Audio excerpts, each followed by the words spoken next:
Elle doit devenir votre amie si vous voulez atteindre vos buts. Je vous parlais il y a quelques semaines de l'importance de se discipliner. La discipline est essentielle pour tout but ou rêve que vous voulez atteindre.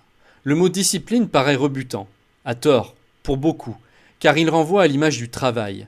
En général, le modèle que nous avons du travail est négatif.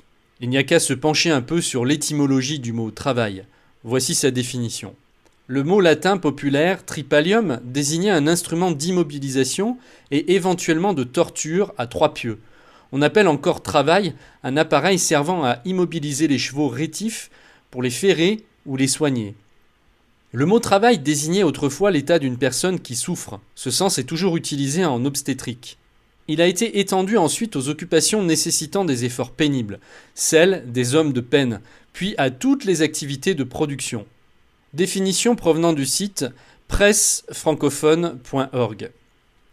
Il n'est donc pas très étonnant que nous soyons fâchés avec le travail si c'est là tout le sens que nous lui donnons. Pourtant, tout cela n'est qu'une façon de voir les choses, car ce n'est pas ce qu'il est. Si nous lui donnons un autre nom, par exemple job, cela nous paraît tout de suite moins menaçant. Parfois, les mots enferment des vibrations qui nous déplaisent, ne serait-ce que par les souvenirs qu'ils nous évoquent. Rien ne vous empêche de voir aujourd'hui votre job sous un angle différent et de dire finalement « c'est bien ce que j'ai choisi de faire ».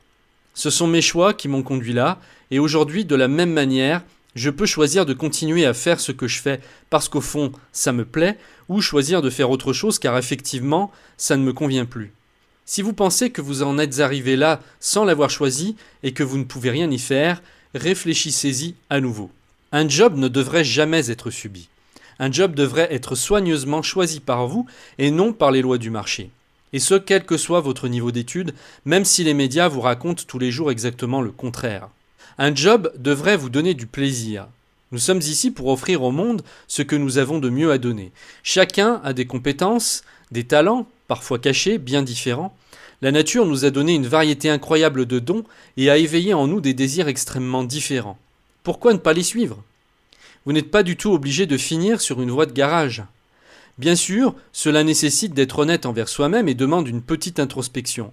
Mais finalement, écouter ses désirs est bien plus facile que de les refouler. Par peur, nous avons pris l'habitude de faire le contraire. Nous préférons se satisfaire d'un « tu voudrais faire ce qui te plaît et en plus gagner de l'argent ? Mais tu rêves, mon coco !»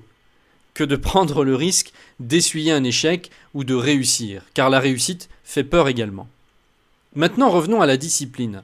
Ce mot résonne mal dans certains esprits, car il peut réveiller des émotions particulières. On peut l'assimiler facilement à l'ordre, à l'armée et même à la guerre. Ce n'est pas du tout le but, et la discipline dont je parle n'a rien à voir avec tout cela. Je l'appellerais plutôt autodiscipline constructive, celle qui va nous permettre de fixer des règles, comme au foot, sinon le jeu ne serait pas possible, et de pouvoir avancer grâce à elles. Les règles nous permettent d'instaurer un cadre et de nous structurer. Si par exemple vous êtes à votre compte ou comptez vous lancer en tant qu'indépendant, il vous faudra évaluer l'ampleur de vos tâches, leur donner un temps précis pour les réaliser et il vous faudra être très régulier. Sans cela, vous risquez de courir à la catastrophe. Et cette discipline n'est pas seulement valable pour les travailleurs indépendants, mais pour tous ceux qui veulent atteindre des buts. C'est aussi valable pour les salariés et pour les personnes au chômage.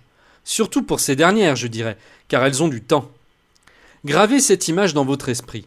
Quelle que soit votre situation actuelle, que vous soyez indépendant, salarié ou au chômage, n'avoir aucune discipline dans sa vie, c'est comme avoir des placards chez soi qui n'ont pas d'étagère. Le jour où vous comprenez cela, votre vie commence à changer.